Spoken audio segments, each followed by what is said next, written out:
Olá, caríssimos, caríssimas.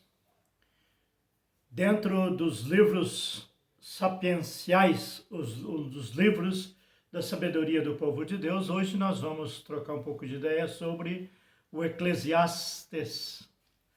O livro do Eclesiastes é um livro que vale a pena ler. Ele é atualizadíssimo. É também chamado de Coelet ou colar. A palavra Coelet, que é chamado em hebraico o livro do Eclesiastes, é também deduzido como colar. Colar com adornos, colar que vinha com pérolas, aquelas coisas, muito comum no Egito, mas também havia em Israel. Quem usava o colar significava que era alguém que tinha uma responsabilidade diante do povo. Aqueles colares de adornos lindos não era para enfeite, para mostrar ostentação, não. Mostrava a função que aquela pessoa que usava o colar tinha. E quanto mais cheio de adornos era o colar, mais responsabilidade sobre o que ela fazia ela tinha. E o Coelet quer dizer isso, esse livro. É o colar que envolve o povo de Deus. É o colar que Deus está envolvido no pescoço de Deus. Essa é a ideia a priori. Esse livro ele é recente, foi escrito 250 anos mais ou menos antes de Jesus. Talvez seja um dos mais recentes livros da Sagrada Escritura, do Antigo Testamento. Só que ele dá nome-se para Salomão, para Davi. É uma maneira de ganhar, já disse isso aqui, para ganhar um pouco de bope sobre o assunto. Mas, na realidade, esse livro ele é recente. É o livro que o povo de Deus já tinha voltado do exílio da Babilônia, já tinha vivido um pouco em Israel, já tinha feito muita coisa errada, e os últimos profetas já tinham falado sobre isso. E agora o Israel, a Palestina, vive sob o domínio dos gregos.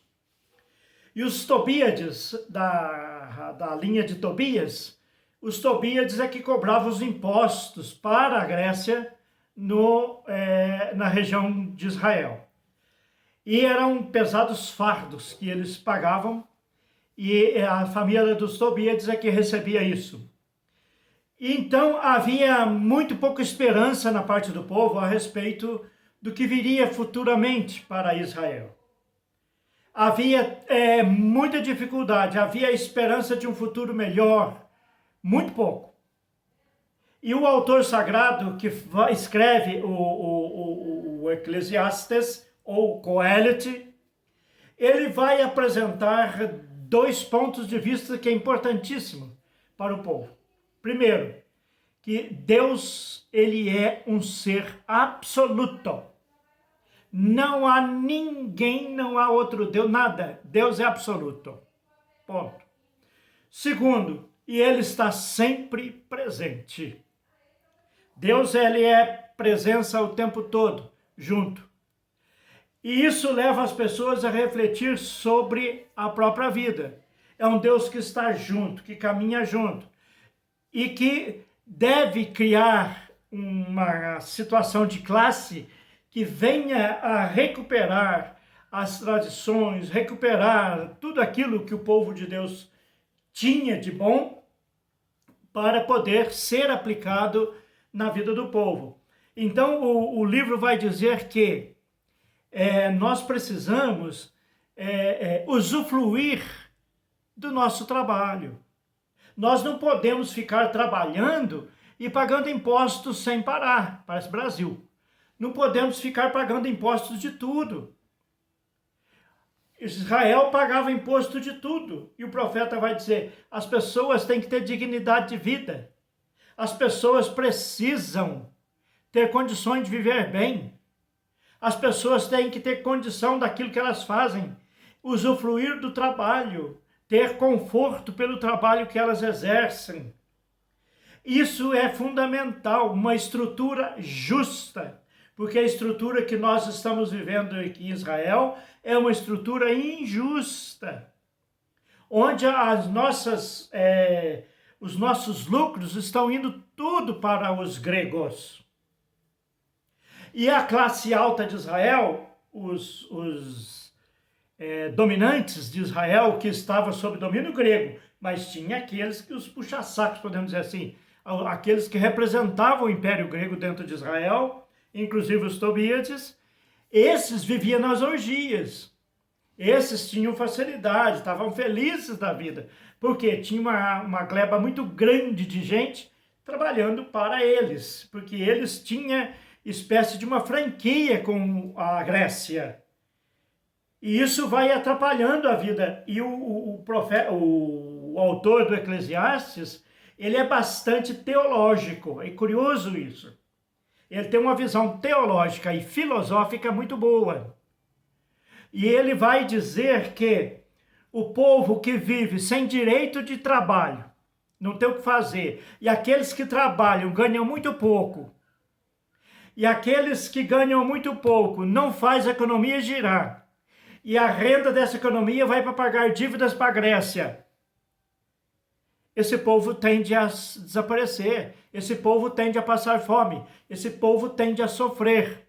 Então é necessário ter alguém com coragem para chegar diante desses grandes como a Grécia, o Egito, o Império Romano, e dizer para essas pessoas que eles devem mudar o comportamento.